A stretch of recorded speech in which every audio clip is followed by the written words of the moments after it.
যা করার তাড়াতাড়ি করেন, আধা ঘন্টা হয়ে গেছে এসে বসে আছেন। যদি কিছু না করেন তাহলে তো টাকা পাবো না। টাকার টেনশন করবেন না আপনি। আমি টাকা দিয়ে ঢুকেছি, 2 ঘন্টার জন্য 5,000 দিয়েছি। তাহলে কিছু করতেছেন না কেন? আসলে কোনোদিন পতিতালয়ে আসিনি, আর আমার কিছু করার ইচ্ছা নাই। তাহলে টাকা দিয়ে এইখানে বসে শুধু শুধু সময় নষ্ট করতেছেন কেন? এমনি।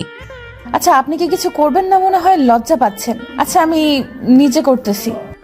মেয়েটা দেখতে একদম অপরূপ। মেয়েটা যখন তার কাপড় খুলতে যাবে তখনই আমি ঘুরে বসে আর বলি, এইসব খুলতেছেন কেন? বারে, যে কাজের জন্য আসছেন সেই কাজটা করবেন না? না, আমি আপনার সাথে কিছু কোনো গল্প করতে চাই, এইগুলা না। এই যে শুনুন, এটা পার্ক না যে প্রেমিকাকে নিয়ে গল্প করবেন। এটা পতিতালয়, যা করার শরীর দিয়ে করতে হয়, বুঝলেন? আপনাকে তো বলেছি আমার এইগুলো ভালো লাগতেছে না।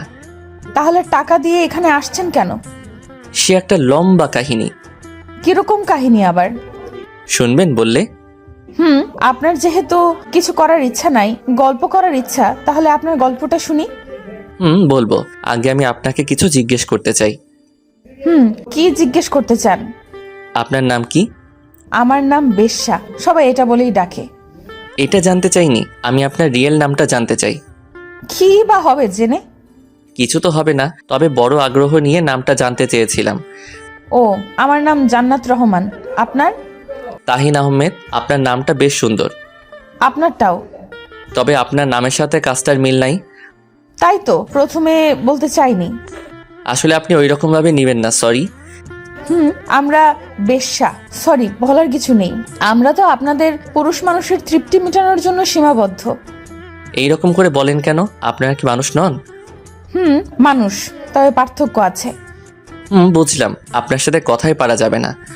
ও, আপনাদের তো পরিচয় দেওয়া হয়নি। আমি তাহিন আহমেদ, মা বাবার একমাত্র ছেলে। বাবার ছোট্ট একটা কোম্পানি আছে, ওটা দেখাশোনা করে। মা গৃহিণী। আর এতক্ষণ যার সাথে কথা বলতেছি আপনারা তো দেখতে পাইছেন, ভাবতেছেন আমি পতিতালয়ে কেন। তাহলে গল্পের সাথে থাকুন। এত পুরুষের সাথে রাত কাটিয়েছি, কিন্তু কেউ কোনো দিন আপনি করে কথা বলেনি। কেউ তুই তুকারি করতো না, আর কেউ কেউ তো বেশ্যা, বাজারের মেয়ে এইগুলো বলতো। কিন্তু আজকে প্রথমে কেউ এত সম্মান দিয়ে কথা বলতেছে, অবাক করা বিষয়। দেখুন, সবকিছু যেমন এক নয় তেমনি সব মানুষই এক নয়। সবাইকে এক চোখে দেখাটা ভুল। আচ্ছা, আপনি শুধু শুধু এখানে এসে টাকা নষ্ট করতেছেন কেন? কিছুই তো করতেছেন না। করতেছি তো। কি করতেছেন? এই যে আপনার সাথে গল্প।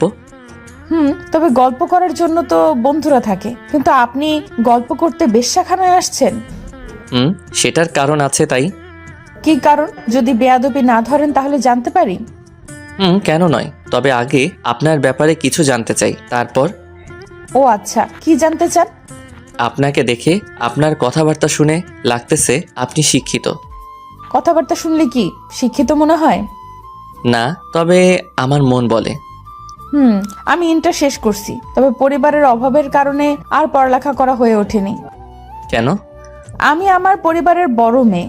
যখন আমি এসএসসি শেষ করে কলেজে উঠি তখন বাবা মারা যান। ছোট্ট একটা ভাই আছে, ক্লাস 5-এ উঠেছে এবার। বাবা মারা যাওয়ার পর ঠেলে ঠুলে ইন্টার শেষ করি। তার ভেতরে মা অনেক অসুস্থ হয়ে পড়ে। জান্নাত এই কথাগুলো বলে একটু থামলো, একটা দীর্ঘশ্বাস ফেলে আবার বলা শুরু করলো।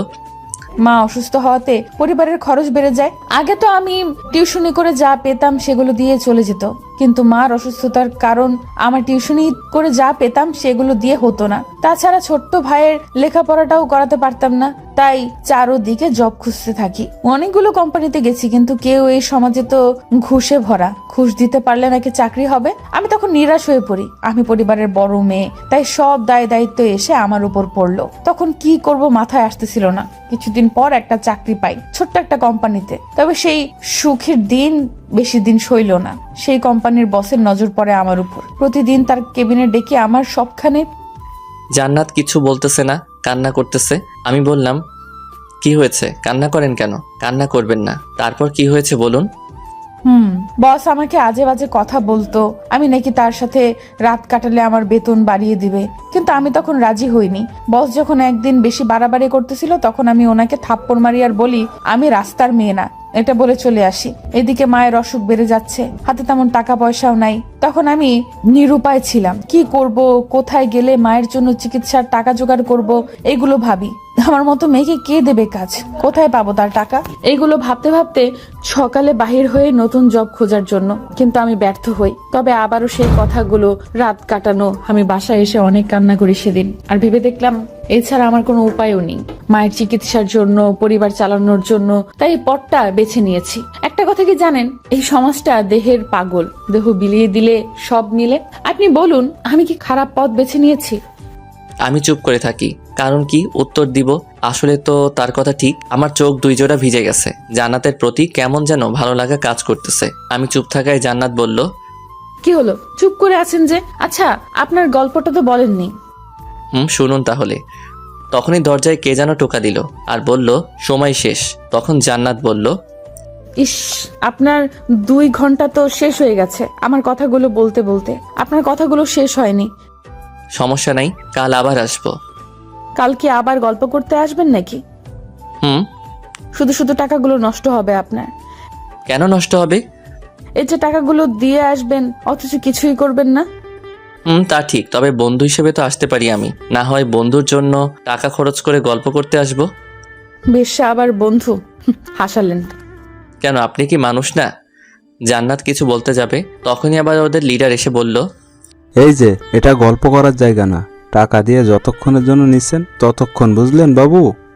আমি আর কিছু বললাম না। জান্নাতকে বলে আসলাম আসার সময় আমি কাল আবার আসবো। এটা বলে চলে আসি বাসায়। বাসায় এসে ফ্রেশ হয়ে রুমে যাই। আসার সময় 3 প্যাকেট সিগারেট নিয়ে আসছি। আনমনে একটার পর একটা সিগারেট টেনে যাচ্ছি। তখন মা আসলো আর বলল, বাবা, তোর কি হয়েছে বাবা? তুই এরকম করতেছিস কেন? মা যাও তো, আমার কিছু ভালো লাগতেছে না, যাও তো যাও। মা আর কিছু বলল না, চলে গেল কান্না করতে করতে। আমি মনে মনে ভাবি, রিমা আমার সাথে এমনটা না করলেও পারতো। কি করছি আমি যার জন্য সে আমাকে ছেড়ে চলে গেল? এইগুলো ভাবতেছি আর নীরবে কান্না করতেছি। কখন যে ঘুমিয়ে গেছি মনে নাই। সকালে ঘুম থেকে উঠি, ফ্রেশ হয়ে নিচে যাই। তখন মা নাস্তাকে ডাক দিল। আমি চুপচাপ নাস্তার টেবিলে বসে পড়ি। মা নাস্তা দিতে দিতে বলল, বাবা, তোর কি হয়েছে বলবি? তোর এমন অবস্থা আর আমার সহ্য হচ্ছে না। বল না বাবা, কি হয়েছে তোর? তখন আমি মাকে জড়িয়ে ধরে কান্না করে দেই। আমার কান্না করা দেখে মা আর কিছু বলল না, শুধু একটা কথা বলছে, বাবা, তুই আমাদের একমাত্র ছেলে। তোর জন্য আমরা আর কোনো ছেলে সন্তান নেইনি। তুই যদি এমন করিস তাহলে আমরা বাঁচবো কি করে? আমরা মরে যাব বাবা। আমি তোর মা, আমি সব বুঝি। এই বয়সে এইগুলো হয়, তাই ভেঙে পড়তে নেই। আমি শুধু বলে সম্মতি দেই। নাস্তা করে একটু বাহিরে হলাম, কিছু ভালো লাগতেছে না। কিছুক্ষণ বাহিরে হাঁটার পর আবার বাসায় আসি। দুপুরে খাবার খেয়ে একটু ঘুমাই। ঘুম থেকে উঠতে উঠতে 4টা 4:30 বেজে গেল। তখন মনে পড়লো আমি তো জান্নাতকে কথা দিছি আজকে যাব, তাই ফ্রেশ হয়ে গাড়ি নিয়ে চলে আসি। তখন তাদের লিডার বলল, ওহো, আজকে আবার আসলেন? হুম। বুঝি, এখনই তো এগুলো করার সময়। তো কোন পাখিটাকে নিবেন আজ? আমি জান্নাতের কথা বলি আর টাকা নিয়ে ভিতরে যাই। জান্নাত আমাকে দেখে বলল, আপনি সত্যি সত্যি আজকেও আসলেন? কেন, অন্য কাউকে আশা করেছেন মনে হয়? কতজনই তো আসে রোজকার, আবার আশা করব? আমি কিছু বলতে পারতেছি না, কি বার বলবো। তার কথা তো ঠিক, তাই চুপ করে আছি। তখন জান্নাত আবার বলল, কি হলো, চুপ করে আছেন? না এমনি। মন খারাপ নাকি আপনার? আরে না। মিথ্যা বলেন কেন? একটু। ও, তো আমি কি মন ভালো করতে পারবো আপনার? কি জানি, দেখেন আমরা একে অপরের সাথে অনেক কথা বলি। কথার মাঝখানে জান্নাত বলে উঠলো, আচ্ছা, আপনি তো এখনো আপনার কাহিনীটা বলেননি। শুনবেন? শোনার জন্যই তো মনটা ব্যাকুল হয়ে আছে সে কবে থেকে। তারপর আমি বলা শুরু করলাম। তখন আমি ইন্টার প্রথম বর্ষে পড়ি। কলেজের গেট দিয়ে ঢুকে কিছু দূরে যেতেই একটা মেয়ে এসে কষিয়ে একটা থাপ্পড় দেয় আমার গালে। আমি মেয়েটার দিকে তাকিয়ে থাকি হাবলার মতো, কিছু বলি না। মেয়েটা দেখতে বেশ খুব সুন্দরী। অপলক দৃষ্টিতে তাকিয়ে আছি। আমার সাথে কি ঘটছে কোনো কিছু মাথায় নাই, শুধু ওই মেয়েটার চলে যাওয়ার দিকে তাকিয়ে আছি। কিছুক্ষণ পর একটা ছেলে আমার গা ধাক্কা দিয়ে বলল, এই যে ভাই, আপনাকে মারলো আর আপনি ওই মেয়েটার দিকে তাকিয়ে আছেন এইভাবে? আপনি কে ভাই? আমি জিসান, ইন্টার প্রথম ইয়ার। আপনি? আমি তাহিন আহমেদ, নতুন আসছি। আপনার মতো ইন্টার প্রথম ইয়ার। ও, তাহলে তো আমরা একই ক্লাসের। তুমি করে বলতে সমস্যা নেই তাহলে? আমরা যখন একই বর্ষে পড়ি তাহলে ঠিক আছে। আমি নতুন ফ্রেন্ড বানাতে পছন্দ করি। তুমি কি আমার ফ্রেন্ড হবে? কেন নয়? তাহলে আজকে থেকে আমরা ফ্রেন্ড। না, আজকে থেকে না। তাহলে? এখন থেকে। ও, আমি তো মনে করেছি। কি মনে করছো? না কিছু না, চলো ক্লাসে যাই। জিসান আছে তাই আর ক্লাস চিনতে সমস্যা হলো না। সে নিয়ে গেল। আমি ব্যাগ রেখে টেবিলে বসলাম। বসতে বসতে জিসানকে বললাম, আচ্ছা জিসান, ওই মেয়েটাকে? কোন মেয়ে দোস্ত? আরে ওই মেয়ে। কোন মেয়ের কথা বলতেছো? ও আচ্ছা, বলতে লজ্জা করতেছে? তোমাকে থাপ্পড় মারছে ওই মেয়ে? এই কথা বলে জিসান অট্টহাসি দিল। হাসতে হাসতে মনে হয় শহীদ হয়ে যাবে আজ। আমি তাকে বললাম, আরে বেটা হাসি থামাও, কে এসে বলো। বলতেছি, আর একটু হেসে লই। দূর, আর বলার দরকার নাই। আরে ভাই, রাগো কেন? আচ্ছা বলতেছি। বলো, কে ওই মেয়ে? ও এই কলেজের সভাপতির মেয়ে, অনেক তেজ ভাই, একটু অহংকারী টাইপের, নাম রিমা, এইটুকু জানি। বুঝলাম, তবে সে আমাকে কেন এসে থাপ্পড় মারলো? তা তো বলতে পারবো না, তুমি হয়তো ওর সাথে কোনো খারাপ বিহেভ করেছে তাই। আরে আমি তো ওকে চিনি না, জানি না, এবং কি আজকে প্রথম দেখলাম। ওর সাথে খারাপ কি করব আমি? তাহলে তো বুঝতে পারছি না কেন মারলো। জানতে হবে আমাকে সে থাপ্পড় মারলো কেন। কি করবে, তোমার একটা সাজেশন দিই, তুমি ওর কাছে যেও না, খুব খারাপ। তাতে কি, ও যদি খারাপ হয় তাহলে আমি তার থেকে ডাবল খারাপ হব। কিছুক্ষণ পর ক্লাস শুরু হলো। ক্লাস শেষ করার পরে জিসানের যত বন্ধু আছে সবার সাথে পরিচয় করিয়ে দিছে। পরিচয় পর্ব শেষ করে আমি জিসানকে ডেকে বললাম, জিসান চলো ওই মেয়েটার কাছে যাই। কোন মেয়ে? আরে হাদারাম, ওই সভাপতি মেয়েটার কাছে। ও রিমা? কোন রিমা রে? আরে ওই মেয়েটার নাম রিমা। আগে বলো নাই কেন? তুমি তো নাম জিজ্ঞেস করো নাই তাই। শালা এখনো তো জিজ্ঞেস করি নাই, তবে মেয়েটার যেরকম অপূর্ব তেমনি নামটাও দারুণ। ওহ মামা, প্রেমেরকে ধরছে নাকি তোমাকে? মামা মেয়েটাকে খুব ভালো লাগলো, তবে আগে জানতে হবে ও আমাকে থাপ্পড় মারলো কেন। তাহলে চলো। তারপর ক্যান্টিনে আসলাম। এসে ওই মেয়েটাকে খুঁজি। অনেক খোঁজাখুঁজির পর দেখলাম সে তার বান্ধবীদের সাথে একপাশে আড্ডা দিতেছে। আমি রিমার কাছে যেতেই কষিয়ে একটা থাপ্পড় দেই। থাপ্পড়টা এত জোরে দেই যে সবাই হা করে আমার দিকে তাকিয়ে আছে। আমার থাপ্পড় খেয়ে রিমাও যখন আমাকে থাপ্পড় মারতে যাবে তখন আমি তার হাতটা ধরে ফেলি আর বলি, এই যে শুনেন, এটা সরকারি গালা না যে থাপ্পড় মারবেন। আর হ্যাঁ, আপনাকে থাপ্পড় দিলাম কেন জানেন? আমি কলেজে ঢোকা মাত্র আপনি আমাকে এসে থাপ্পড় দিয়ে চলে গেছেন। এটা হলো তার হিসাব। তুই আমাকে চিনোস? আরে আপনি আবার কোন খ্যাতের মূলা? আর সুন্দরভাবে কথা বলুন, না হলে আমিও জানি কিভাবে ঠিক করতে হয়। তোকে আজকে আমি কলেজ ছাড়া করব। তুই আমাকে চিনোস না।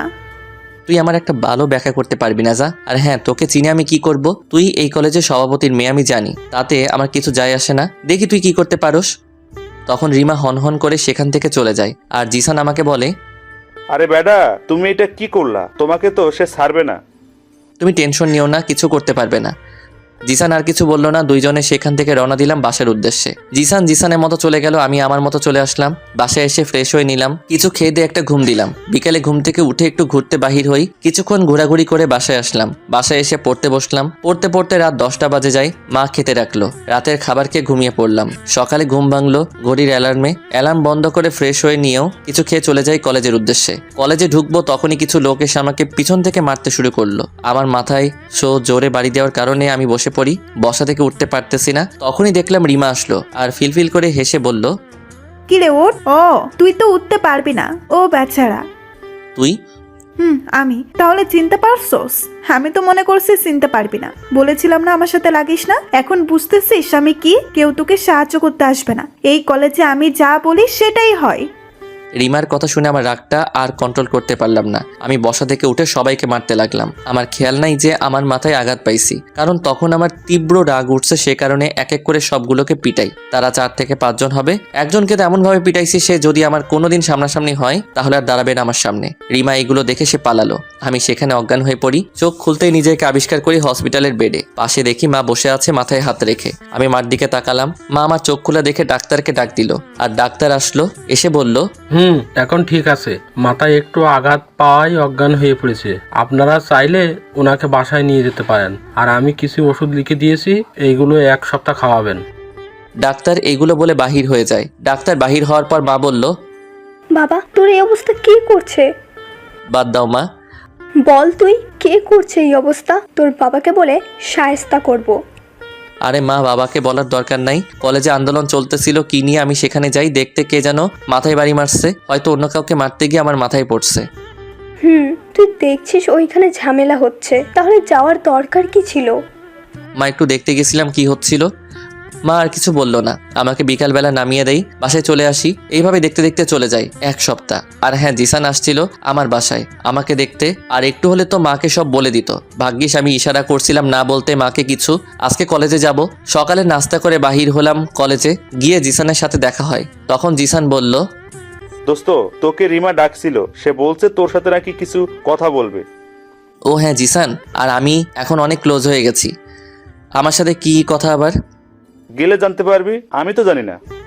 আমি আর কিছু না বলে দুইজনই ক্লাসরুমে যাই। ক্লাস শেষ করে ক্যান্টিনে যাই রিমার সাথে দেখা করতে। গিয়ে দেখি সে তার বান্ধবীদের সাথে আড্ডা দিতেছে।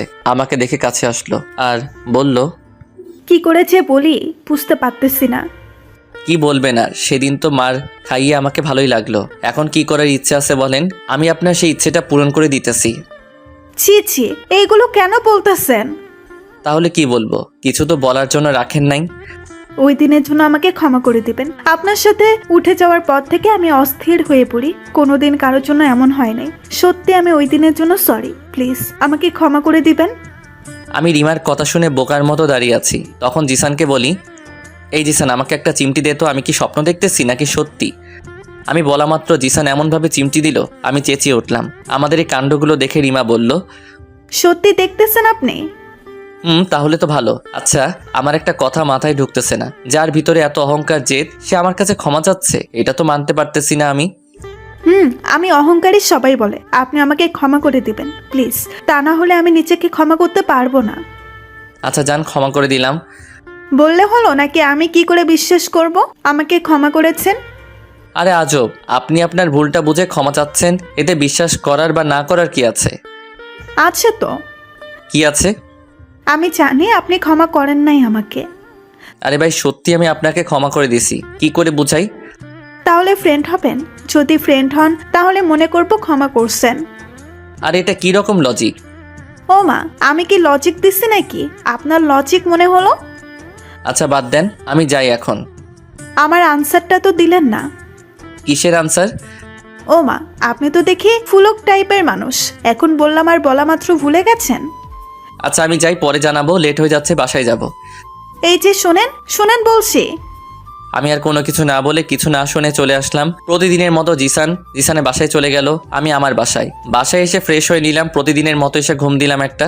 আজানের শব্দে ঘুম ভাঙলো। ঘুম থেকে উঠে ফ্রেশ হয়ে নামাজ পড়তে চলে গেলাম। নামাজ পড়ে এসে কিছু নাস্তা করে নিলাম, খেয়ে দিয়ে পড়তে বসলাম। কিছুক্ষণ ফোন টিপি আর কিছুক্ষণ পড়ি, এইভাবে পার হলো রাতটা। সকালে ঘুম ভাঙলো মার ডাকে। মা বলল, এই যে নবাবের ছেলে, আর কত ঘুমাবি? কলেজে যাবে কখন? মা উঠতেছি। মা চলে গেল। আমি উঠে ফ্রেশ হয়ে নিচে গেলাম, কিছু খেলাম না, অনেক দেরি হয়ে গেছে, তাই কলেজে চলে আসলাম। আসতে দেখি রিমা মনে হয় কেউ একজনের জন্য অপেক্ষা করতেছে। আমি তার পাশ কাটিয়ে চলে যাব, এমন সময় সে বলল, এটা কি হলো? আমি আপনার জন্য ওয়েট করতেছি আর আপনি আমার পাশ কাটিয়ে চলে যাচ্ছেন। আমাকে বলছেন কথাগুলো? না, ভূতকে বললাম। ও আচ্ছা, তাহলে আমি যাই। আরে আজব, কি রকম ছেলে আপনি? কি রকম আমি তো জানি না, বলেন তো আমি কি রকম? ধ্যাত, ভালো লাগে না। তো আমি কি করব, বসে বসে কাজে খুঁজবো? আপনি তো অনেক ফাজিল। তো না কিছু না। ভালো। আচ্ছা এখানে দাঁড়িয়ে আছে কেন? আপনার জন্য দেরি হলো কেন আজকে? আপনার ঘুম থেকে উঠতে পারি নাই তাই। আচ্ছা আমার জন্য কেন দাঁড়িয়েছিলেন? আপনি তো বলছেন কালকে আনসার দিবেন, তাই এটা শোনার জন্য অপেক্ষায় ছিলাম। ও আচ্ছা আচ্ছা, আমি যদি আনসারটার উত্তর না বলি তখন কি করবেন? আপনি যদি ফ্রেন্ড না হতে চান তাহলে তো আমি জোর করতে পারবো না। গুড। হ্যাঁ এটা ঠিক, আমি অহংকারী, কিন্তু বিশ্বাস করেন আমি চাই আপনার মতো মানুষের সাথে থেকে আমার অহংকারটা দূরে ঠেলতে। আচ্ছা আমি তাহলে যাই। কই যাবেন? উত্তরটাও নিয়ে যান। আপনি তো বললেন হবেন না। ওরে শালার, আমি কখন বললাম এটা? আমি কি বলছি ভেবে দেখেন। জানি আপনি বলবেন, আপনি হয়তো না করবেন। ঠিক, আমি তো বলি নাই যে হব না। জানি হবেনও না, কারণ আমার ভেতরে অহংকারে ভরা। আচ্ছা বাদ দেন তো। আচ্ছা আমি রাজি, আপনার একটু টেস্ট করে দেখতেছিলাম। সত্যি বলতেছেন আপনি আমার ফ্রেন্ড হবেন? এটা শুনে রিমা অনেক পরিমাণ খুশি হলো। এইভাবে কাটতে থাকে দিনগুলো। 3 মাস পর রিমা আমাকে প্রপোজ করে কলেজের সবার সামনে। আমিও রাজি না হয়ে পারলাম না। আমি জানি সে আমাকে ভালোবাসে। দেখতে দেখতে 2টা বছর পার হয়। এর মাঝে রিমাকে আমিও অনেক ভালোবেসে ফেলি, কিন্তু রিমা ইদানিং আমাকে ইগনোর করতে শুরু করছে। আমার এইগুলো ভালো লাগতেছে না। হঠাৎ আমার এক বন্ধু আমার কাছে এসে বলতে লাগলো, দোস্ত, তোর কি রিমার সাথে কিছু হয়েছে? কেন, কি হবে? কিছু তো হয়নি। তাহলে রিমাকে দেখলাম অন্য ছেলের সাথে কোথা যেন যাচ্ছে। কখন দেখলি? এই তো কিছুক্ষণ আগে একটা হোটেলের ভিতর ঢুকতে দেখেছি। আচ্ছা চল তো দেখি কোন হোটেলে গেছে। আমি আর দেরি না করে চলে আসলাম আমার বন্ধুর দেখানো হোটেলে। তাই আমি গিয়ে সেই হোটেলের ম্যানেজারের সাথে কথা বললাম। ম্যানেজার আমাকে রুম নাম্বারটা বলে দিল। রিমা যে রুমে ঢুকছে, আমি গিয়ে দেখলাম দরজা লক করা, তাই নক করলাম। একটা ছেলে এসে দরজা খুলে দিল। ছেলেটার মনে হয় গায়ে কাপড় নেই, শুধু মুখটা দেখা যাচ্ছে। আমি কোনো কিছু না বলে রুমে প্রবেশ করলাম। প্রবেশ করতে দেখি রিমা আমার মাথায় আকাশ ভেঙে পড়লো। রিমার শরীরে কোনো কাপড় নেই, আমাকে দেখে সে একটা চাদর জড়িয়ে নিল। আমি ভাবতে থাকলাম, যাকে এতটা ভালোবাসি সে এতটা নিচে কেমন করে নামলো? তার যদি এই চাহিদাটা থাকতো তাহলে আমাকে বলতো, আমি তাকে বিয়ে করে তার চাহিদা মিটাতাম। কেন করলো সে আমার সাথে এমন? আমি এগুলো ভাবতেছি আর দুই চোখ দিয়ে অঝোর ধারায় পানি পড়তেছে। তখন রিমা বলল, শোনো, আমাকে ক্ষমা করে দাও। সেটা বলতে আমি তার কাছে গিয়ে তাকে কষে একটা থাপ্পড় দিয়ে আর বলি, তোদের মতো মেয়েদের কারণে আজ ভালোবাসা অপমানিত হচ্ছে। তোদের কারণে হেরে যাচ্ছে হাজারো বিশ্বাস, উঠে যাচ্ছে একজনের প্রতি অন্যজনের মায়া মমতা। কেন করলি তুই? তোকে কি কম ভালোবেসেছিলাম? আমাকে ক্ষমা করে দাও প্লিজ। তোকে যদি ক্ষমা করি তাহলে আমাকে ক্ষমা করবে না তারা যারা হেরে গেছে তোদের মতো ছলনাময়ীর কাছে। তুই কোন মুখে ক্ষমা চাচ্ছিস? তুই তো বেশ্যাদের থেকে খারাপ, আর বেশ্যারা তো না চাইতে করে টাকার জন্য এইসব। তুই কেন করলি? আরে তোর চাইছে বেশ্যারা অনেক ভালো। আসলে কথায় আছে, কুকুরের পেটে যেমন ঘি হজম হয় না, ঠিক তুইও তেমন। আমি এগুলো বলে আর দাঁড়ালাম না, সেখানে সোজা বাসায় চলে আসলাম। অনেক কান্না করতে লাগলাম। কান্না করতে করতে বলি, কেন সে এমন করলো আমার সাথে। তার পরের দিন ভাবলাম কি এমন সুখ আছে আমি তাকে দিতে পারলাম না। তাই তার পরের দিন ঠিক করি পতিতালয়ে আসবো। আর কি আর গুলো তো সব আপনি জানেন। আমি খেয়াল করলাম জান্নাতের চোখে পানি টলমল করতেছে, কিন্তু কান্না করতে পারতেছে না। আমি বললাম, শুনলেন তো আমার কাহিনী? আসলে আমরা যাকে বেশি ভালোবাসি সে আমাদেরকে বেশি কষ্ট দেয়, না চাইতেও। একটা কথা কি জানেন, বিধাতা হয়তো আপনার জন্য ভালো কিছু রাখছে, তাই ভুল মানুষের কাছ থেকে সরিয়ে নিছে আপনাকে। হয়তো, তবে সে আমার জীবনের দ্বিতীয় নারী ছিল। আমার মায়ের পর তাকে নিয়ে বোনা ছিল হাজারো স্বপ্ন। সে স্বপ্নগুলো কাছের গ্লাসের মতো ভেঙে যেতে দেরি করলো না। যা হয়েছে ভুলে গিয়ে নতুন করে স্বপ্ন সাজান। আপনি অনেক ভালো মনের মানুষ, আপনার সাথে ভালো কিছু হবে ইনশাল্লাহ। আমি কিছু বললাম না, ওর কথাগুলো শুনতেছি। এত সুন্দর করে কথা বলে সে যদি জান্নাতের মতো কেউ একজন আমার জীবনে থাকতো, এইগুলো ভাবতেছি। তখন জান্নাত বলল, কি হলো, কি ভাবে না তো? না কিছু না। আচ্ছা আমি আপনাকে নাম ধরে ডাকতে পারি? এতদিন পর বলতেছেন নাম ধরে ডাকবেন কি না? হাসালেন। এখানে হাসির কি আছে শুনি? এই যে আপনি বললেন নাম ধরে ডাকতে পারি, তো কি হয়েছে? তাই হাসি পাইছে। আজব, হাসি পাওয়ার কি আছে? আপনার থেকে অনুমতি নিতেছি।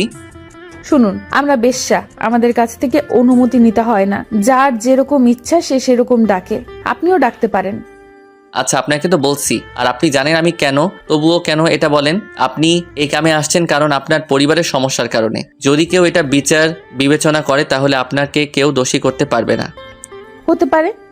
আর কোনোদিন এই কথা বলবেন না। আমি এই কথা বলতে জিব্বায় কামড় খেলাম একটা। আমার থেমে যাওয়া দেখে জান্নাত বলল, কি হলো, থামলেন কেন? বলেন আপনি কি? না কিছু না। আচ্ছা আপনার সাথে কিছু কথা ছিল। বলেন কি কথা?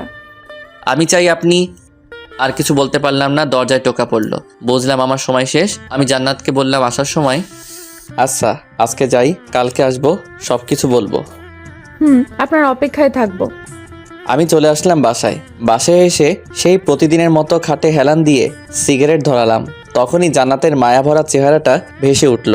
আমি আর সিগারেট টান দিলাম না, ফেলে দিলাম। শুয়ে আছি আর ভাবতেছি, আচ্ছা আমি কি জান্নাতকে পছন্দ করতে শুরু করছি? মেয়েটার প্রতি এত মায়া লাগতেছে।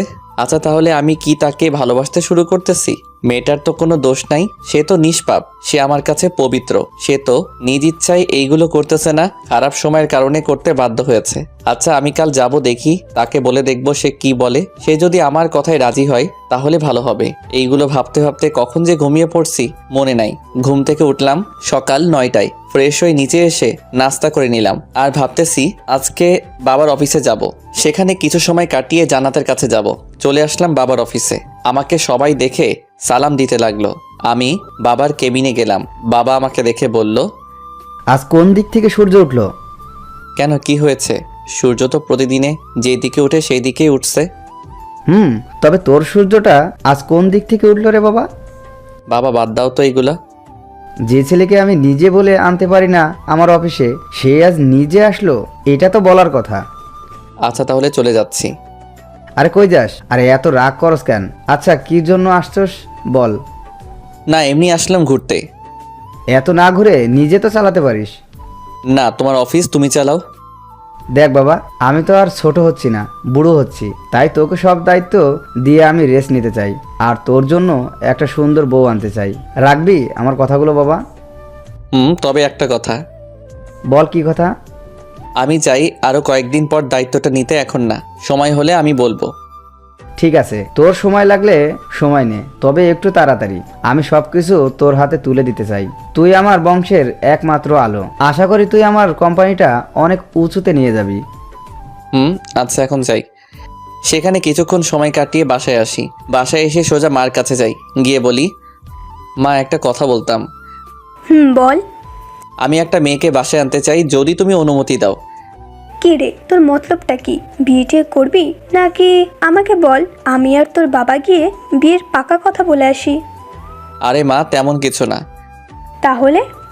তারপর মাকে সবকিছু খুলে বললাম জান্নাতের বিষয়ে। মা সবটা শুনে বলল, বাবা, আমি একটা মেয়ে মানুষ, আমি বুঝি কি পরিমাণ কষ্ট পাচ্ছে মেয়েটা। তুই যত তাড়াতাড়ি পারিস নিয়ে আয়। তারপর কিছুটা সময় বাসায় পার করে বিকালে চলে গেলাম জান্নাতের কাছে। জান্নাত আমাকে দেখে বলল, আপনি আসছেন?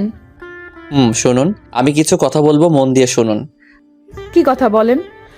আমি বলা শুরু করলাম, আমি চাই আপনাকে এইখান থেকে নিয়ে যেতে। আমি আমার মাকে আপনার কথা বলছি, মা আপনাকে নিয়ে যেতে বলছে। আপনাকে মুক্ত করতে চাই এই কলঙ্ক অভিশাপ থেকে। আমার কথা শুনে জান্নাত বলল, শুনেন, কলঙ্ক যখন লেগে গেছে সেটা আর তোলা তো যাবে না। কথায় আছে, কয়লা ধুইলে নাকি ময়লা যায় না। আমিও সেরকম। কেন নিজেকে এইভাবে রাখছেন? প্লিজ আমার কথাটা শুনুন। আমি চাই না কারো করুণায় বাঁচতে। আজ হয়তো করুণা হচ্ছে আমার জন্য, কালকে ঠিকই আঙুল দিয়ে দেখিয়ে দিবেন। আপনি আমার কথা বুঝতেছেন না কেন? আমি আপনার সব দায়িত্ব নিব, আপনার পরিবারের। আর আপনি যদি চান আমার অফিসে চাকরি করতে পারবেন। এটা কোনো করুণা না, আপনার যোগ্যতা দিয়ে আপনি চাকরি করবেন। কি করব চাকরি করে? আর এটা ভালো আছি, তাছাড়া তো নিজের সবটুকু বিলিয়ে দিছি। কি বা আছে আমার? সমাজের কাছে আমি এখন একটা বেশ্যা, খারাপ মেয়ে। আপনি হয়তো বলবেন না, কিন্তু অন্যরা ঠিকই বলবে। আচ্ছা আমি বলতেছি, কেউ আপনাকে কিছু বলবে না, আমি সেই ব্যবস্থা করব। চলেন। আমি জান্নাতকে কিছু বলতে না দিয়ে জান্নাতকে নিয়ে আসলাম তাদের লিডারের কাছে। আর আমি লিডারকে বলি, আমি ওকে নিয়ে যাব। এটা কেমন কথা? বললে হলো? এমনি এমনি তো দেবো না, আমি ওকে টাকা দিয়ে কিনছি, নিয়ে যেতে হলে টাকা দিয়ে নিয়ে যান। দিব। আমি ওকে একেবারের জন্য নিয়ে যাব। কত টাকা লাগবে? আরে বাহ বাহ, এই সেমলি সাহেবরে কি দেখাইছস? তোরে একেবারে নিয়ে যেতে চাচ্ছে। আচ্ছা সাহেব, একেবারে যখন নিয়ে যাবেন তাহলে আমাকে 35,000 দিতে হবে, তাহলে নিয়ে যান। এই নেন 40,000-এর চেক, 5,000 বাড়িয়ে দিলাম। আমি জান্নাতকে নিয়ে যাই একটা ওয়াশরুমে, আর একটা ব্যাগ দিয়ে বলি, এই নিন। কি এই ব্যাগে? এই ব্যাগে বোরকা আছে, এটা পরে নিন গিয়ে। আমি এখানে দাঁড়াচ্ছি। জান্নাত ভিতরে চলে গেল, আমি বাহিরে দাঁড়িয়ে আছি। কিছুক্ষণ বাহির হলো বোরকাটা পরে। আমি বলি, পরছেন? বাহ, ভালো লাগতেছে। ধন্যবাদ। কেউ আর কাউকে কিছু বলি নাই। জান্নাতকে গাড়িতে উঠিয়ে নিয়ে চলে আসি বাসায়। বাসায় আসতেই মা বলল, কি রে, আসলেই? আমি তোদের জন্য অপেক্ষা করতেছিলাম।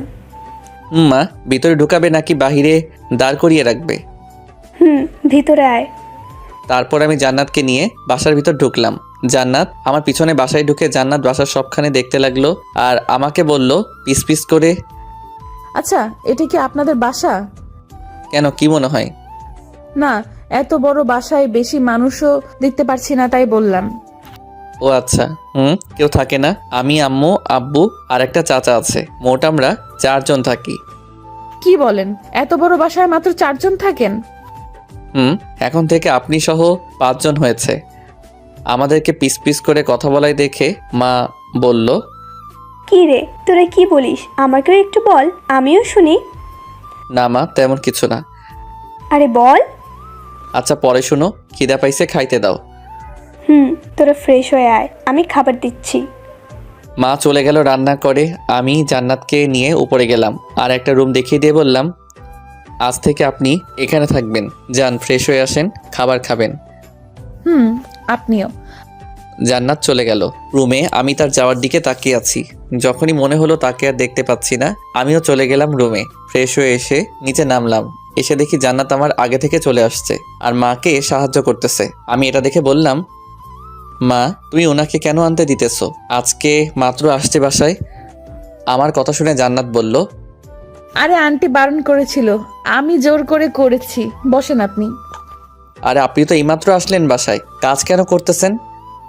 তখনই মা বলে উঠল, এই শোন, আমার এমন একটা বৌমা চাই। মা তুমিও? মার কথা শুনে জান্নাত একটু লজ্জা পেল। না বললেও ওর মুখ দেখে বোঝা যাচ্ছে। খাবার টেবিলে সাজানো হয়েছে, তারপর সবাই মিলে খেয়ে নিলাম। খেয়ে রুমে চলে গেলাম। 10-15 মিনিট পর দেখলাম জান্নাত আমার রুমে আসলো আর দরজার কাছে দাঁড়িয়ে বলল, ভেতরে কি আসতে পারি? আরে আসেন, অনুমতি নেওয়ার কি আছে, এটা এখন থেকে আপনার বাসা মনে করবেন। জান্নাত ভিতরে ঢুকে খাটের এক কোণায় বসলো আর বলল, আচ্ছা একটা কথা জিজ্ঞেস করি আপনাকে। অবশ্য, কি কথা বলেন। আচ্ছা আপনি আমাকে আপনার বাসায় আনলেন কেন? আমি তো একটা নষ্ট মেয়ে। ঠিক, তবে আপনি তো স্বইচ্ছাই কাজ করেন নাই, আপনার পরিবারকে বাঁচাতে করছেন। আপনার জায়গায় অন্য কেউ হলে এটা করতো। তবে এই সমাজ যে আমাকে আঙুল দিয়ে দেখিয়ে দিবে আমি একটা নষ্ট মেয়ে, তখন আমার সাথে সাথে আপনিও তো অপমানিতই হবেন। বলে হব তাতে কি? কিন্তু আমি জান্নাতকে আর কিছু বলতে দিলাম না। ওর ঠোঁটের সাথে আমার ঠোঁট এক করে দেই। এইভাবে কতক্ষণ ছিলাম জানি না। হঠাৎ মার আওয়াজে জান্নাতকে ছেড়ে দিলাম। তখন মা অন্যদিকে ঘুরে বলতে লাগলো, এই বয়সে এগুলো কি দেখতেছিস? আর দরজাটা তো বন্ধ করতে পারতি। দেখলাম জান্নাত হালকা লজ্জা পেল আর এক দৌড়ে চলে গেল। আর মা আমার কাছে এসে বলল, কি রে, এত যদি সর্ক হয় তাহলে বিয়ে করে নিলেই তো পারিস। মা আমি তো ওকে ভালোবাসতে শুরু করছি, কিন্তু ওর মনে আমার জন্য কি আছে তা তো জানতে হবে। জোর করে তো কিছু পাওয়া যায় না। যত তাড়াতাড়ি পারিস ওকে বিয়ে কর। মেয়েটাকে আমার খুব ভালো লাগছে। মা তুমি খালি দোয়া করো। মা চলে গেল। আমি শুয়ে পড়ছি আর ভাবতেছি, আচ্ছা জান্নাতকে তো আমি ভালোবেসে ফেলছি, কিন্তু সে কি আমাকে ভালোবাসবে? এইসব ভাবতে ভাবতে ঘুমিয়ে পড়ি। আর ওইদিকে জান্নাত ভাবতে লাগলো, আমি কি ওনাকে ভালোবাসতে শুরু করেছি? আমি ওনাকে আটকাতে চাইতেও কেন আটকাতে পারি না? না না, এটা হয় না। আমি একটা নষ্ট মেয়ে। কি বা আছে আমার ওনাকে দিব? মেয়েরা বিয়ের পর তার স্বামীকে উপহার হিসেবে তার সতীত্ব দেয়, কিন্তু আমি তো দিতে পারবো না। জান্নাত এইগুলো ভাবতেছে আর কান্না করতেছে। নীরবে কান্না করতে করতে যে কখন ঘুমিয়ে গেল টের পেল না। সকালে ঘুম ভাঙা একটা মেয়েটাকে চোখ খুলতে দেখি জান্নাত। জান্নাত বলতে লাগলো, এই যে ওঠেন, অনেক বেলা হলো, এবার উঠুন। আমি ঘুম ঘুম ভাব নিয়ে বললাম, মা আর একটু ঘুমাই, যাও তো। এই যে মশাই, আমি আপনার মা না, ভালোভাবে দেখুন। আমি চোখ খুলে ভালোভাবে খেয়াল করলাম, আরে এটা তো জান্নাত। সাথে সাথে জিব্বায় কামড় খেলাম। জান্নাতের দিকে তাকিয়ে দেখি সে মিটিমিটি করে হাসতেছে আর বলতেছে, এই আপনি চোখে দেখেন না? আমাকে কি আপনার আম্মু মনে হয়? আমি চুপ করে আছি। জান্নাত আবার বলল, ফ্রেশ হয়ে নিচে আসুন, আন্টি ডাকতেছে নাস্তা করতে। আপনি যান, আমি আসতেছি। তারপর জান্নাত চলে গেল। আমি ফ্রেশ হয়ে নিচে গেলাম। দেখি টেবিলে খাবার রেডি আছে। আমি খাবার মুখে দিয়ে বললাম, মা আজকে নাস্তা বানাইছে কে? কেন, কি হয়েছে? আমি বানিয়েছি। না মা, আজকে নাস্তাটার টেস্টটা আলাদা তাই। কি বলতে চাস তুই? নাস্তার মজার হয়নি? দে, তোর খেতে হবে না। আরে মা, পুরো কথা তো শুনবে। আমি বলতে চাচ্ছি, অন্য দিনের চাইতে আজকেরটা অনেক টেস্ট হয়েছে। শুধু শুধু ভুল বুঝো কেন? ও আচ্ছা, তাহলে খা। আসলে আজকে জান্নাত মানে আমার বৌমা করছে। আম্মুর মুখে বউ ডাক শুনে আমি আম্মুকে ইশারায় বললাম, এইগুলো কেন বলো? আম্মু আমার ইশারা বুঝে হাসতে লাগলো। আমি খেয়াল করলাম জান্নাত তো মিটিমিটি করে হাসতেছে। তার মানে বুঝতেছি জান্নাত মুখ ফুটে কিছু বলতে পারতেছে না। যা করার আমাকে করতে হবে। জান্নাতকে দাঁড়িয়ে থেকে দেখে বললাম, কি হলো, আপনিও বসুন। না, আগে আপনারা খেয়ে নিন, তারপর খাবো। তখন মা বলল, কি রে মা, তুমি মনে হয় আমাদেরকে এখনো আপন মনে করো না। তা না, আপনারা বড় মানুষ, আগে আপনারা খান। আমি ছোট মানুষ, আমি তো আপনার মেয়ের মতো। জান্নাতের কথা শুনে মা আমার দিকে তাকিয়ে বলল, ওই দেখছিস কিভাবে সম্মান করতে জানে আমার বৌমা? আমি তো ওকেই বউ বানাবো। মা আবার শুরু হয়ে গেল। মা আমার কথার জবাব না দিয়ে জান্নাতকে ডেকে পাশে বসিয়ে জিজ্ঞেস করে বসলো, মা, আমি চাই তোমাকে আমার ছেলের বউ বানাতে। তোমার কোনো আপত্তি নেই তো? না, তবে আমার আম্মু আর ভাই আছে। আপনি আমার আম্মুর সাথে কথা বলেন, ইনশাল্লাহ আম্মুও রাজি হবে। আচ্ছা, তাহলে আজকেই তোমার বাসায় যাব, তুমি সহ। আম্মু আমার বাসায় না যাওয়ার চিন্তা আছে। আচ্ছা, তাহলে আমরা কিছুক্ষণ পরে রওনা দিব তোমার বাসার উদ্দেশ্যে। মা এটা বলে আমাকে বলল গাড়ি বাহির করতে। কি করব? আর নাস্তা সেরে রুমে গেলাম, দেখি জান্নাত আসলো। এসে আমাকে বলল, আপনার সাথে কিছু কথা ছিল, অনুমতি দিলে বলবো। বলেন কি কথা? আমি জানি আপনি আমাকে করুণা করে আপনার বাসায় ঠাঁই দিয়েছেন, কিন্তু আপনার আম্মু এগুলো কি করতেছে? আপনি আমাকে বিয়ে করে সুখী হতে পারবেন না? আমি তো একটা নষ্ট মেয়ে, কি দিতে পারবো আমি আপনাকে? কি আছে বা আমার কাছে? যে সম্পদটা রাখছিলাম নিজের বিয়ের পর স্বামীকে দিতে, সে সম্পদটাই তো নেই। আর আপনি তো সব জানেন, তাহলে আপনি তখন বললেন না কেন আপনি আমাকে বিয়ে করবেন না? আচ্ছা আমি বলি নাই মানলাম, কিন্তু আপনি কেন বলছেন আপনার আম্মুর সাথে কথা বলতে? কি করব তাহলে? আমি যদি এটা না বলতাম তাহলে আন্টি মনে কষ্ট পাবে। ভালো তো, কথা জানেন। আচ্ছা একটা কথা বলি। বলেন। আসলে আমি আপনাকে ভালোবেসে ফেলছি, আর আমি আপনাকে কোনো করুণা করি নাই। আর কি বলছেন আমাকে বিয়ে করলে কি দিবেন? আমি কি আপনার থেকে কিছু চাইছি? শুধু একটু ভালোবাসা চাই। আর একটা কথা জেনে রাখুন, আপনি আমার কাছে একদম একটা ফুলের মতো পবিত্র। আচ্ছা আমাকে কি আপনি একটু ভালোবাসা দিতে পারবেন না? জান্নাত আমার কথা শুনে কান্না করে দিল আর আমার বুকে ঝাঁপিয়ে পড়ল, যে তার জন্য আমি মোটেও প্রস্তুত ছিলাম না। আমি বললাম, এই কেউ দেখে ফেলবে, ছাড়ো। না, ছাড়বো না। সারা জীবন এই বুকে মাথাটা রাখতে চাই। কোনোদিন পর করে দিবেন না তো? আমি জান্নাতকে আরো শক্ত করে জড়িয়ে ধরে বলি, না, আমার বউটাকে কোনোদিন আর কোনো কষ্ট পেতে দিব না। জানি না এই সুখ সইবে কিনা আমার কপালে। এইগুলো বলবে না, তা না হলে কথা বলবো না আর তোমার সাথে। আচ্ছা, আর বলবো না। আমি আর কিছু বললাম না। জান্নাতকে বুক থেকে ছাড়িয়ে সামনে এনে তার কপালে একটা ভালোবাসার স্পর্শ এঁকে দিলাম। দেখলাম জান্নাতের কিছুটা চুল সামনে ঝুলতেছে। আমি হাত দিয়ে ওই চুলগুলো কানের পাশে গুজে দিলাম। একটু খেয়াল করে দেখলাম জান্নাতের ঠোঁটগুলো কাঁপতেছে। ওই গোলাপি ঠোঁট দেখে নিজেকে আর সামলাতে পারলাম না, ডুবিয়ে দিলাম জান্নাতের ঠোঁটগুলোর সাথে। আমার ঠোঁটগুলো 4 ঠোঁট এক হয়ে গেল। জান্নাত প্রথমে ছাড়ার চেষ্টা করছিল, আমার জোড়াজুড়িতে সেও রেসপন্স দিতে লাগলো। এইভাবে কতক্ষণ ছিলাম জানি না। কিছুক্ষণ পর ছেড়ে দেই। আর ছাড়ার পর জান্নাত লজ্জা মাখা মুখে বলতে লাগলো, এই আর না, হয়েছে। আরগুলো বিয়ের পরে। বিয়ের পর কি? জান্নাত আর কিছু বলল না, দৌড়ে চলে গেল। তখনই ডাক পড়ে মার। মা আমার রুমে এসে আমাকে বলল, কি রে, এখনো রেডি হসনি? কেন? কি রে, তোর জ্বর হয়েছে নাকি? দেখি। না মা, কিছু হয় নাই। তাহলে রেডি হতে বলছি আমি। আর তুই কেন বললি যে? তোকে তো কিছুক্ষণ আগে বললাম জান্নাতের বাসায় যাব, ভুলে গেছিস? মা কথা শুনে আমি জিব্বা কামড় খেলাম আর মনে মনে বলতে লাগলাম, খাইছে রে। রোমান্স করতে করতে ভুলে গেছি। আম্মু কিছু বোঝার আগে আমি বললাম, আচ্ছা তুমি যাও, আমি আসতেছি। আর জান্নাতকেও রেডি হতে বলো। মা চলে গেল। আমি ফ্রেশ হয়ে রেডি হয়ে নিলাম। আমার পরানো একটা নেভি ব্লু শার্ট আর একটা কালো প্যান্ট। মাথা চুলগুলো একটু স্পিক করে দিলাম, চোখে সানগ্লাস। আমি আয়নার সামনে দাঁড়িয়ে চুলগুলো ঠিক করতেছি। তখনই গ্লাসে খেয়াল করলাম জান্নাত আসছে। আমি জান্নাতকে দেখে পিছনে ঘুরি আর বলি, কেমন লাগতেছে গো? পেঁচার মতো লাগতেছে। ও আচ্ছা, এই পেঁচা তো আপনারই গলায় ঝুলবে ম্যাডাম। বইয়ে গেছে। বিয়েটা হতে দাও, বাসর ঘরে বোঝাবো এই পেঁচাটা কি করতে পারে। আসছে, দেখা যাবে। তাছাড়া আমি তো আমার বাসর ঘরে কোনো পেঁচা ঢুকতে দিব না। দেখবো নে কেমন করে ঢুকতে না দাও। দেখা যাবে। আচ্ছা চলেন, মা ডাকতে পাঠিয়েছে আমাকে, দেরি হলে বকা দিবে। চলো যাওয়া যাক। তারপর জান্নাতকে নিয়ে নিচে আসি। আসতেই মা বলল, কি রে, এতক্ষণ লাগে আসতে? মা রেডি হতে তো সময় লাগবে, শ্বশুর বাড়ি যাচ্ছি, একটু বোঝো না। হয়েছে হয়েছে, চল এখন। তারপর রওনা দিলাম জান্নাতদের বাড়ির উদ্দেশ্যে। কিছুক্ষণ পর পৌঁছে গেলাম জান্নাতদের বাসায়। জান্নাত গাড়ি থেকে নেমে সামনে হাঁটতেছে, আমরা পিছনে। জান্নাত ঘরে ঢুকলো। তখনই জান্নাতের মা জান্নাতকে দেখে বলে উঠল, কিরে মা, কই ছিলি? তোর জন্য অনেক চিন্তা হচ্ছিল। আর মা, ওনারা কারা? তখন জান্নাত আমাদেরকে ডেকে কাছে নিয়ে গিয়ে ওর মাকে বলল, মা, আমি ওনাদের বাসায় ছিলাম। উনি হচ্ছেন তাহিন আর ওনার মা। আমি সালাম দিলাম আর আমাদেরকে বসতে বলে আমি ঘরের চারিপাশে চোখ ঘুরিয়ে দেখতে লাগলাম। একটা খাট আছে আর ঘরটা তেমন বড় না আমাদের মতো। আমরা গিয়ে খাটে বসলাম, তখন মা বলল, মানে আমার মা জান্নাতের মাকে বলল, আপনি আমার বোনের মতো, আমরা আপনার কাছে একটা আশা নিয়ে একটা জিনিস চাইতে আসছি। বলেন না কি জিনিস?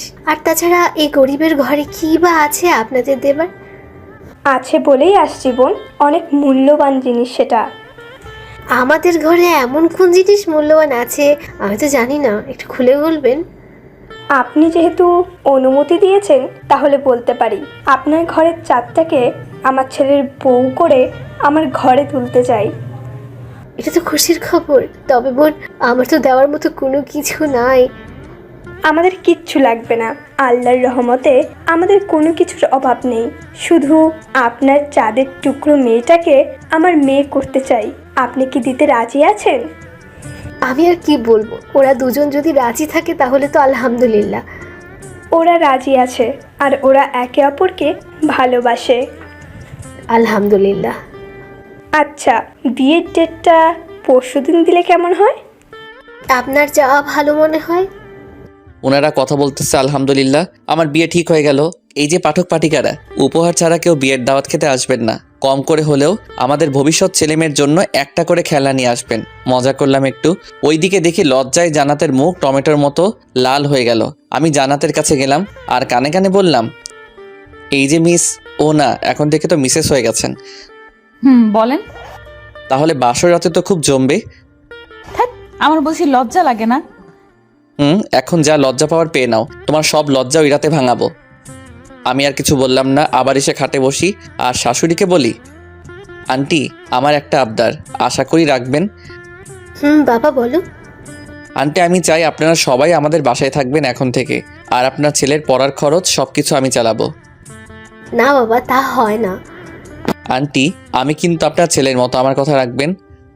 জান্নাতের আম্মু কিছু বলতে যাবে তখনই আমার মা বলে উঠল, আর কোনো কথা না, আজকে থেকে আপনারা আমাদের সাথে থাকবেন।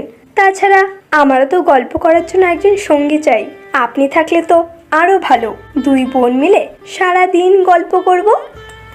আর কিছু বলল না, রাজি হয়ে গেল। আর এইদিকে আম্মু আব্বুকে ফোন দিয়ে জানিয়ে দিল সব। আব্বু অনেক খুশি এটা শুনে। আমরা রওনা দিলাম বাসার উদ্দেশ্যে। সাথে জান্নাতের মা আর আমার ছোট্ট শালা বাবুটাও আছে বাসায়। পৌঁছে গেলাম, আমি রুমে গিয়ে ঢুকে ওয়াশরুমে ঢুকবো, তখন দেখি জান্নাত রুমে আসলো। আমি জান্নাতকে দেখে বললাম, কি হলো, তুমি ফ্রেশ না হয়ে রুমে চলে আসছো? কেউ দেখলে কি ভাববে? কে আবার কি ভাববে? না মানে আমাদের তো এখনো হয়নি। মানে কি? মানে হচ্ছে, আমি কিছু না বলে সোজা গিয়ে জান্নাতকে জড়িয়ে ধরি। জান্নাতও আমাকে শক্ত করে তার বুকের সাথে মিশিয়ে নেয়। এখন কি ভাবছেন আপনারা, বাংলা সিনেমার মতো গান হবে? না হবে না, এখন আরো রোমান্টিক হবে। আমরা একে অপরকে জড়িয়ে ধরে আছি। জান্নাতের গরম নিঃশ্বাসটা আমার বুকে এসে রাখতেছে। আমার মনে একটা শয়তানি বুদ্ধি আসলো, তাই সেটা কাজে লাগাতে লাগলাম। আমি জান্নাতকে সুরসুরি দিতেছি, তখন জান্নাত আমাকে চিমটি দিল অনেক জোরে। তখন আমি আহ করে উঠলাম। আমার আহ করা শব্দ শুনে জান্নাত বলল, এই তোমার ব্যথা লাগেনি তো? না লাগেনি। সরি। কাছে আসো। না, যাও ফ্রেশ হয়ে নাও, অনেক দুষ্টু হয়ে গেছো, আমি গেলাম। এটা বলে জান্নাত চলে গেল।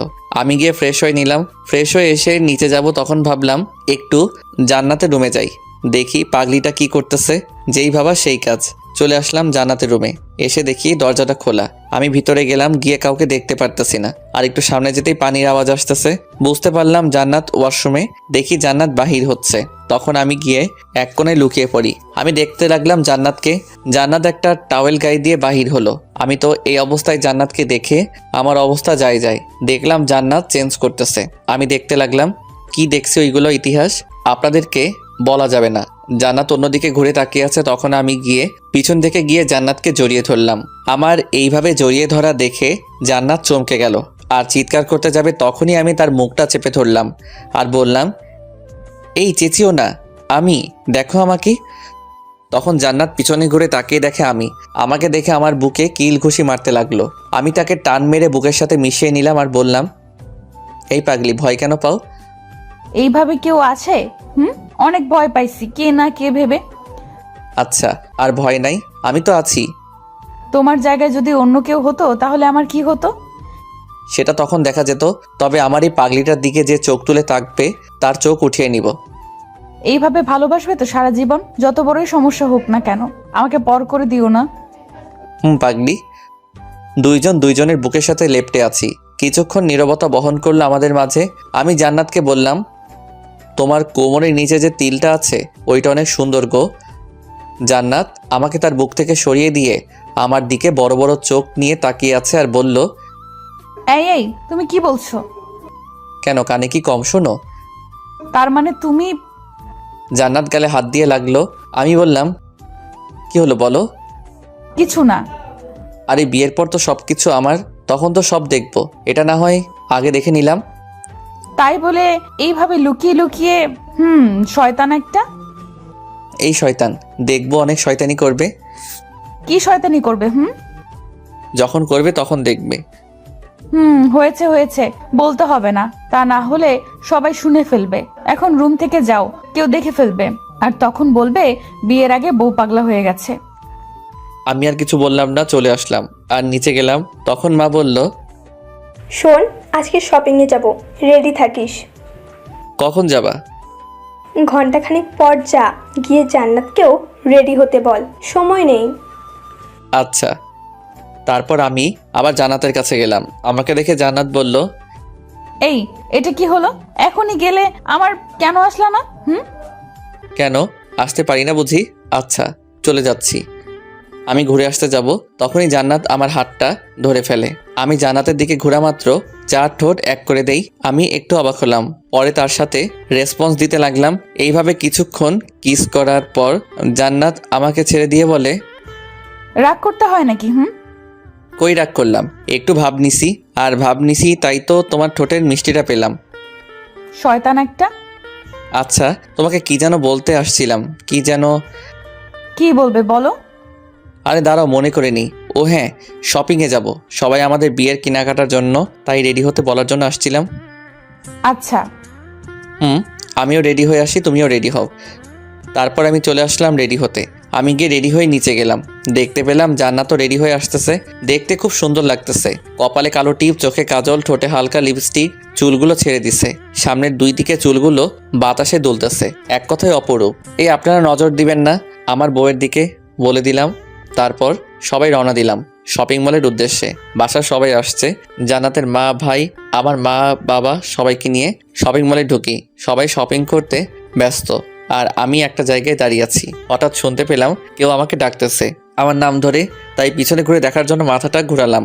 আমি দেখে তো অবাক, কারণ এটা তো রিমা। সে কেন আমাকে ডাকতেছে বুঝতে পারলাম না।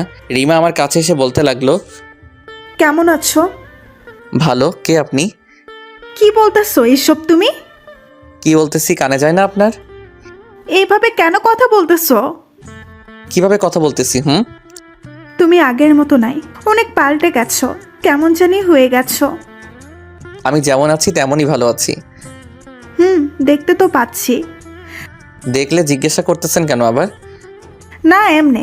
আচ্ছা, আমাকে কি ক্ষমা করা চায় না? কিসের ক্ষমা?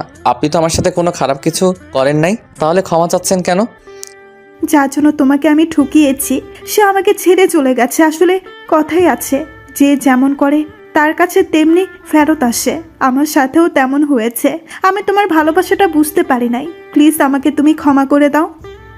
যাকে ভালোবাসি সে তো অন্য নৌকায় পা দিয়েছিল, এখন সেই নৌকাটা ঢুকে গেছে, তো আমার কাছে আবার আসছেন। আর ক্ষমা তো সেই দিন করে দিছি। একটা কথা, ভালোবাসলে নাকি ভালোবাসার মানুষের কাছে অভিযোগ রাখতে নাই? সত্যি তুমি আমাকে ক্ষমা করে দিছ?